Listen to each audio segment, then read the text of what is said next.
शिक्षक साथियों नमस्कार। मेरे चैनल एडुकेटर जी में आप सभी का हार्दिक अभिनंदन है। यह वीडियो वैसे शिक्षक साथियों से संबंधित है जो जातीय आधारित गणना में प्रगणक के रूप में नियुक्त हैं।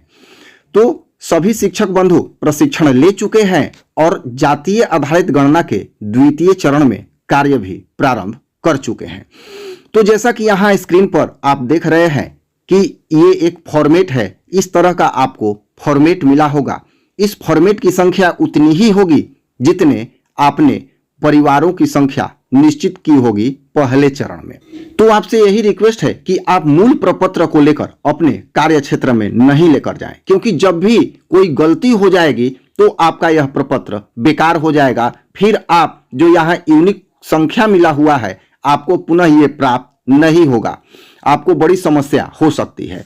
तो आप इसका रफ तैयार कर लें या रजिस्टर पे रफ तैयार कर लें और उसी को लेकर अपने कार्य क्षेत्र में जाएं, उसके बाद अपने घर पे आके सब फेयर करें।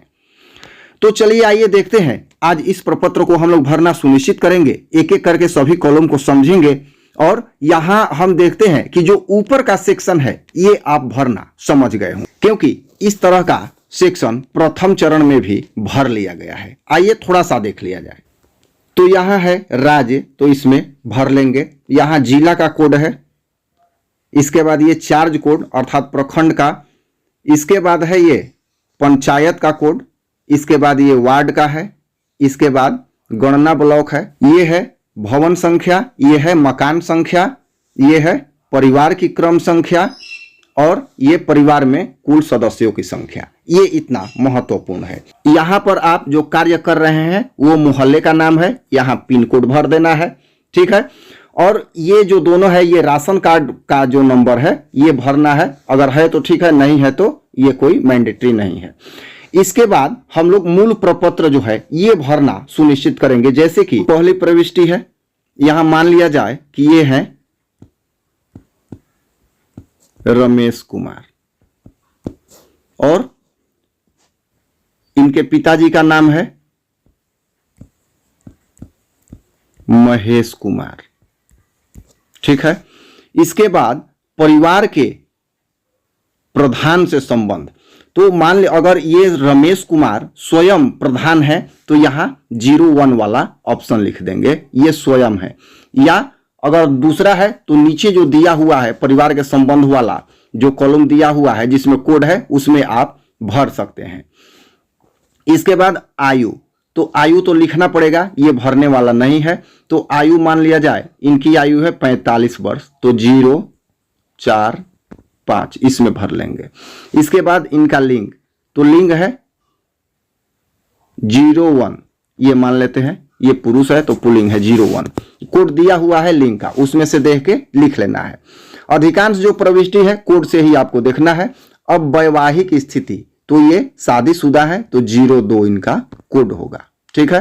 यहां अब है धर्म, तो धर्म में अगर हिंदू है तो 01, मुस्लिम है तो 02, यहां जो भी है अपने वहां देख के आप भर लेंगे।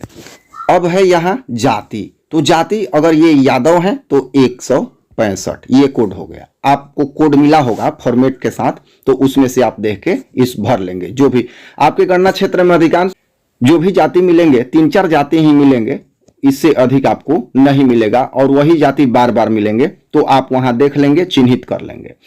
अब है शैक्षणिक योग्यता, तो मान लिया जाए कि ये मैट्रिक पास है तो यहाँ 1 0 10, ये कोड के अनुसार। इसके लिए भी आपको एक प्रपत्र मिला होगा जिसमें आपको शैक्षणिक योग्यता का कोड दिया होगा।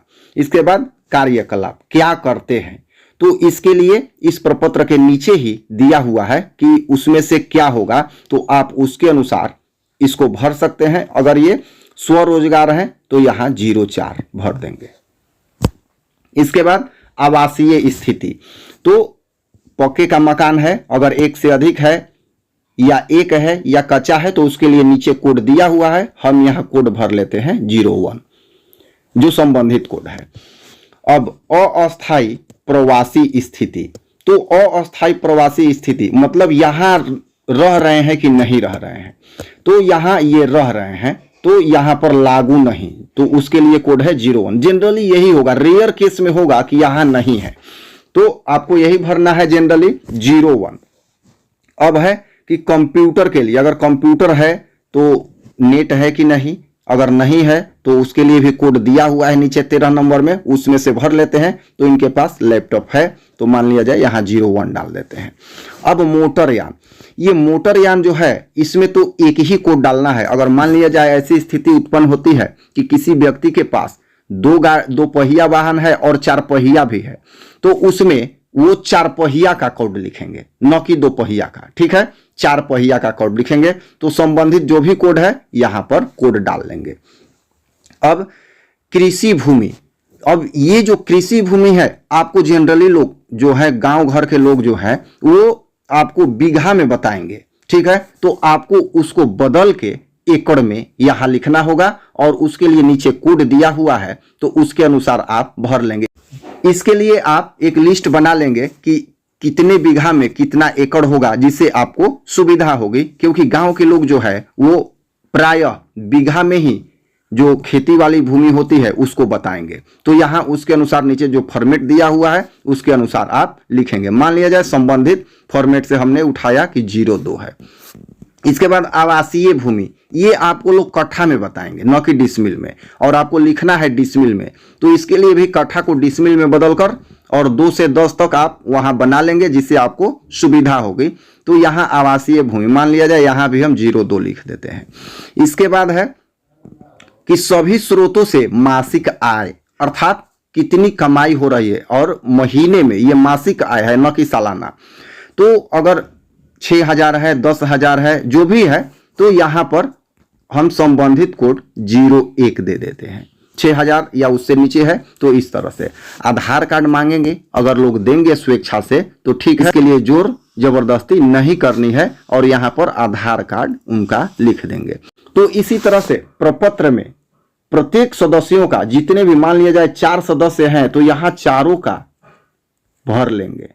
और जो नीचे कोड दिया हुआ है अधिकांश में कोड ही है, तो कोड को देख के इसमें कोड ही फिलअप करना है। तो इस तरह से इसमें गलती होने की कम संभावना है। तो मुझे आशा है कि इस छोटे से वीडियो में आपको समझ आ गया होगा कि ये जो मूल प्रपत्र है इसको कैसे भरा जाए। और ध्यान रखिएगा, इस प्रपत्र को पहले रफ करना है, इसके बाद फाइनली जो फॉर्मेट मिला है उस पर आप भरेंगे। अन्य कुछ भी अगर संबंधित इशू होता है तो आप कमेंट करें, उस पर वीडियो बनाकर समझाने का प्रयास किया जाएगा। इस वीडियो में इतना ही, धन्यवाद।